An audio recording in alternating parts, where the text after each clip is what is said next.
안녕하세요. 책방지기 김영희입니다. 저희가 이번에 같이 읽을 책은 현우정 작가님의 단명소녀 투쟁기라는 책이에요. 되게 제목이 신선하죠. 단명소녀 투쟁기라는 제목이 아주 신선한데 이 책은 박지리 문학상 1회 수상작입니다.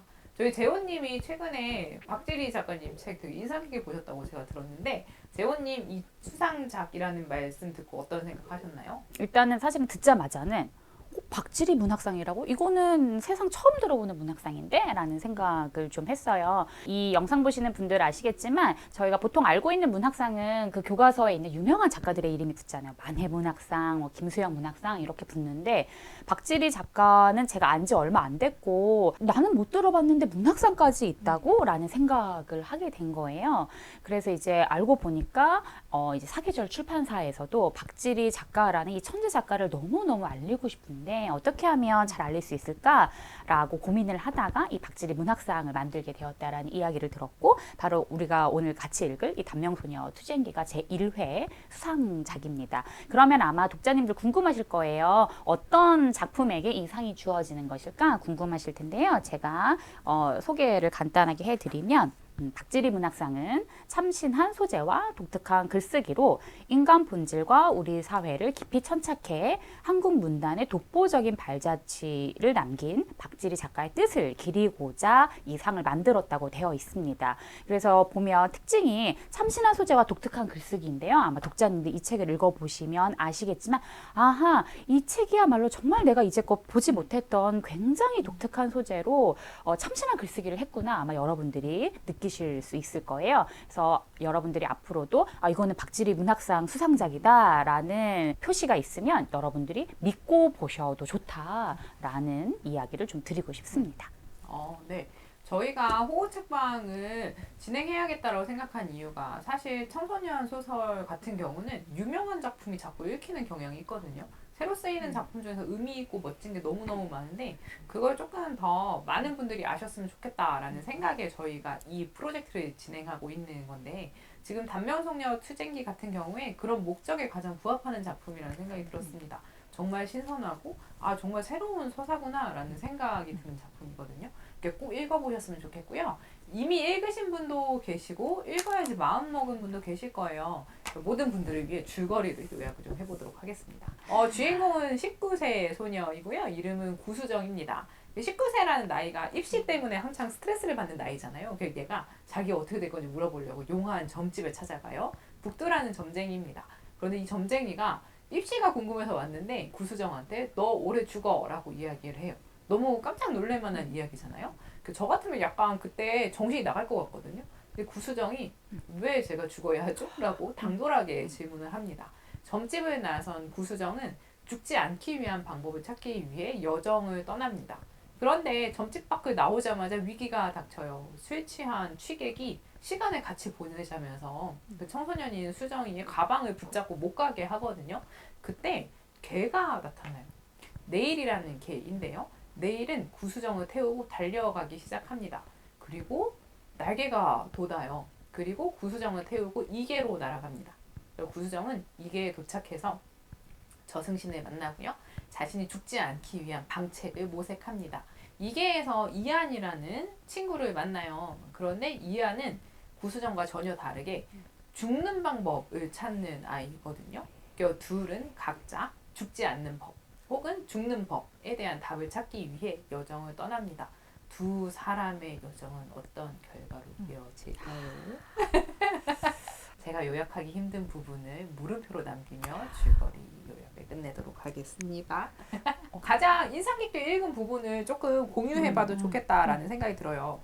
여러분이 발견한 명장면이 궁금한데 저희 이내님은 어떤 장면이 인상적이셨어요? 저는 그 수정하고 저승의 신이 싸우는 장면? 그 장면이 너무 인상적이었는데 그 수정이 그 죽은 이들이 갇혀있는 감옥에서 이 죽은 이들을 다 풀어주고 이 죽은 이들이 되살아남을 하면서 이 모든 것이 무너지는 장면이 나오거든요.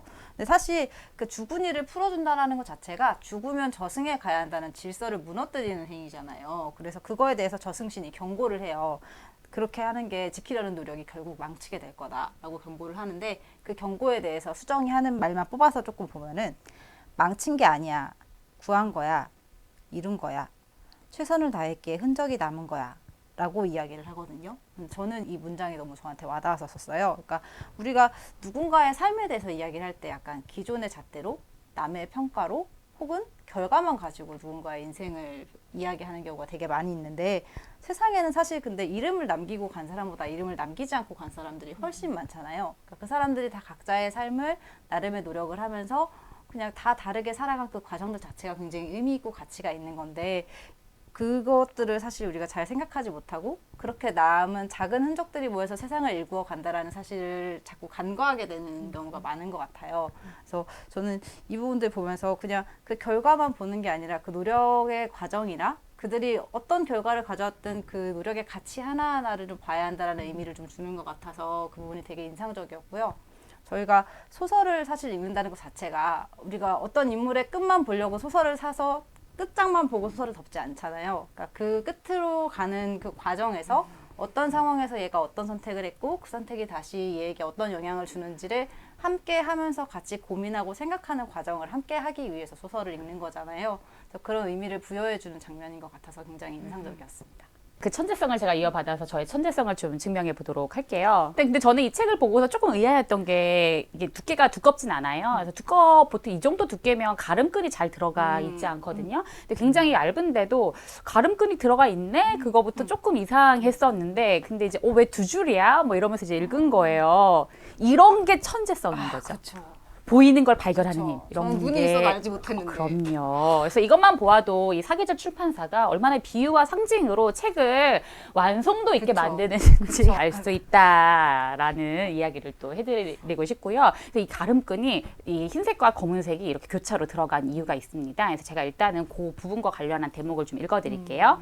60쪽에 보면 검은 명부는 자신을 죽게 만들 자의 이름이 적힌 명부, 흰 명부는 자신을 살게 만들 자의 이름이 적힌 명부야 라는 말이 있는데 여기서 이제 구수정과 이한이 하나하나의 명부를 받게 돼요. 그래서 그 명부가 검은 명부, 흰 명부 그 이야기인데요. 저는 이 부분이 되게 극적인 장면이라서 저는 이 단명소녀 투쟁기가 뭔가 영화로 만들어져도 굉장히 영상과 이미지가 멋있는 작품일 것 같다라는 생각이 들었는데 그래서 흰 명부와 이 검은 명부가 굉장히 중요한 상징성을 가지고 있다라고는 생각이 됐는데 이게 그렇다면 어떤 의미일까라는 질문을 계속 던지면서 좀 이 작품을 읽게 됐어요. 그래서 나름 이제 추측해 본 거는 뭔가 삶과 죽음이 하나라는 이야기를 작가는 하고 싶은 걸까? 잘 죽는 것과 잘 사는 것은 어떻게 같고 어떻게 다른 걸까라는 질문을 처음부터 끝까지 계속 가져가면서 읽었기 때문에 뭔가 철학적인 질문을 던질 수 있는 소설이기도 하였고 나름대로 굉장히 좀 답을 내려보고 싶은 질문이기도 하였습니다. 저승신과 수정이 처음 만난 장면이 인상적이었어요. 그 은혜쌤이 말씀하신 장면은 그 마지막 대결 장면이고요. 저는 첫 만남인데요. 북두에게 너 오래 죽어 라는 이야기를 듣고 되게 당돌하게 싫다면요? 라고 말하지만 이계로 간 수정이 처음에 한 행보는 그렇게 당돌하진 않아요. 처음에 도착을 했을 때 그 이계에서 만난 6아이가 너무 배가 고프니까 떡을 좀 주세요라고 이렇게 따라오거든요. 잠깐만요. 7아이입니다. 오, 역시 천재. 그래서 당돌하게 말하면서 이계로 왔지만 수정이 하는 일은 조용히 떡을 나눠 먹는 것밖에 없었거든요. 그런데 태도가 바뀌는 게 저승신과의 만남입니다.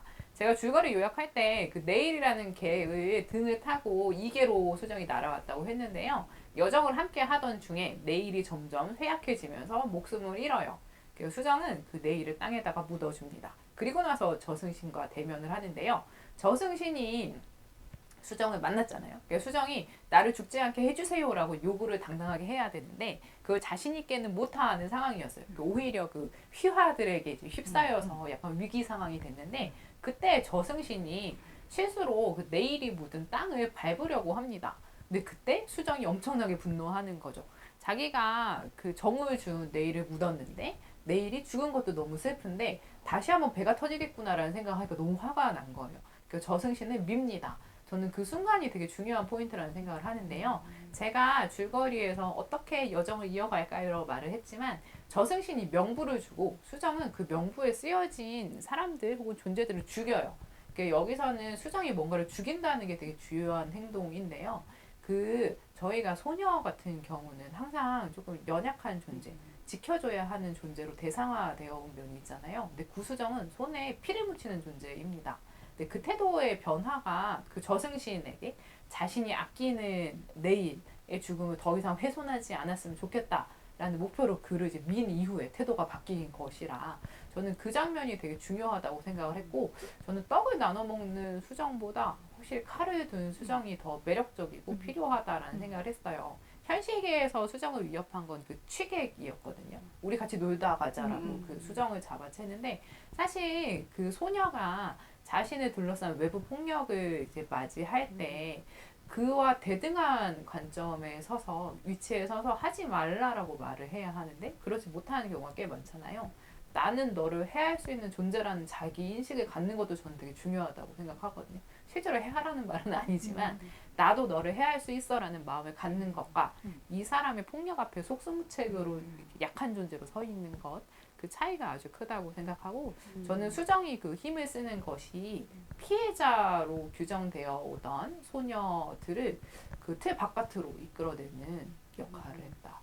라는 천재적인 답변을 준비했지만 그 아이의 숫자를 잘못 세웠기 때문에 저는 탈락을 말씀을 드리고요.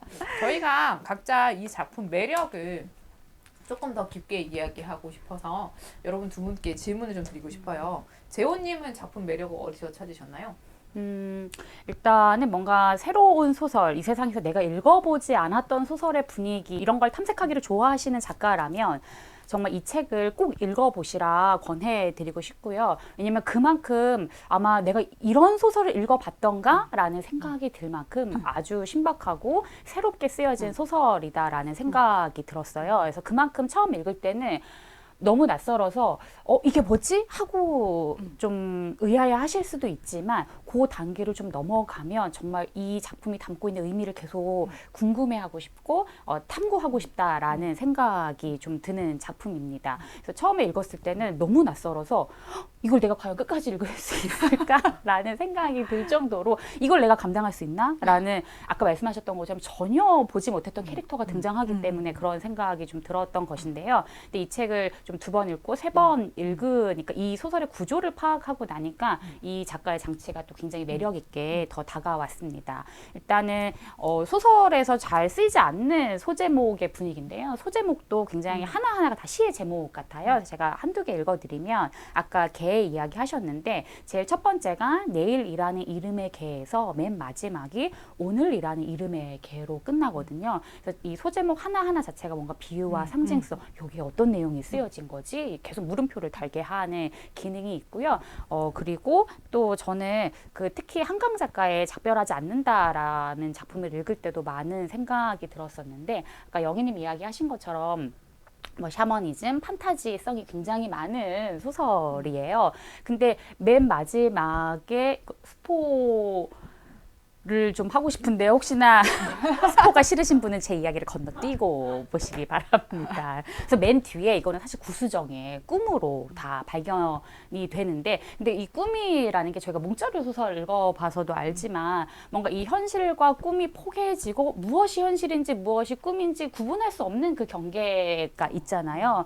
그래서 이 소설을 읽고 나서는 좋은 판타지 소설은 굉장히 좋은 리얼리즘이고 좋은 리얼리즘은 동시에 좋은 판타지일 수밖에 없겠다라는 생각이 들어서 물론 이제 장르의 특징들이 있겠지만 그것들을 되게 아우르면서 이 소설이 얼마나 좋은 작품이 탄생할 수 있는가라는 이야기를 여러분들에게 좀 드리고 싶었습니다. 마치 평론가님 같았어요. 감사합니다. 지금 당이 떨어지고 있는데 제가 좀 더 힘을 내보도록 하겠습니다. 근데 말씀하시는 게 정말 구운몽을 떠올리게 하네요. 진짜로. 그 구운몽이란 고전이 지금까지도 계속 읽히는 이유가 있을 텐데 약간 현대판 구운몽처럼 그런 느낌이었어요. 네, 그런 소설인 것 같아요. 저는 다시 읽을 때마다 뭔가 새로운 게 다시 보이는 작품이 되게 좋은 작품이라는 생각을 하는데 그 제가 살아오면서 읽었던 작품 중에 그런 새로운 면이 계속 보이는 작품으로 5손가락 안에 꼽을 수 있는 정말 너무 좋은 작품이었어요. 그러니까 읽으면서 해석의 다양성과 생각을 읽을 때도 다시 보일 수 있는 부분을 만들어내는 소설이라는 게 이렇게 중요한 거구나라는 걸 다시 한번 생각을 하게 됐고 저는 이게 2번을 좀 뜯어서 읽고 3번째 읽을 때 사실 뭐 이렇게 대충 봐도 되겠지 하고 이렇게 쭉 보는데 또 읽는데 새롭게 보이는 부분이 있는 거예요. 그러니까 예를 들어 처음에 읽을 때는 그 수정과 이안의 명부에 있었던 눈인간 정말 눈으로만 있는 인간이거든요. 눈알 그 눈인간하고 그다음에 모기 인간, 허수아비 인간 이런 존재들이 나오는데 처음에 볼 때는 그냥 이게 약간 게임의 몬스터 캐릭터처럼 그냥 그런 건가 이렇게 생각하고 넘겼는데 두 번째 세 번째 읽으면서 얘네들의 특성이 수정이 죽고 싶게 만들었던 어떤 존재의 특성들인가라는 생각을 갖게끔 하게 되더라고요. 뭐또 그리고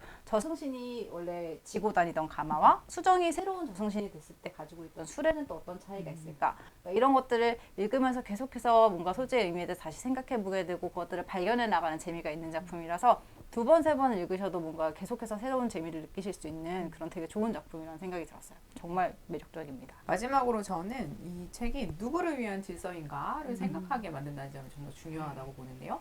예를 들어서 수정이 특정 섬에 도착했을 때 그곳에 청소부가 수정과 이안을 죽이려고 합니다.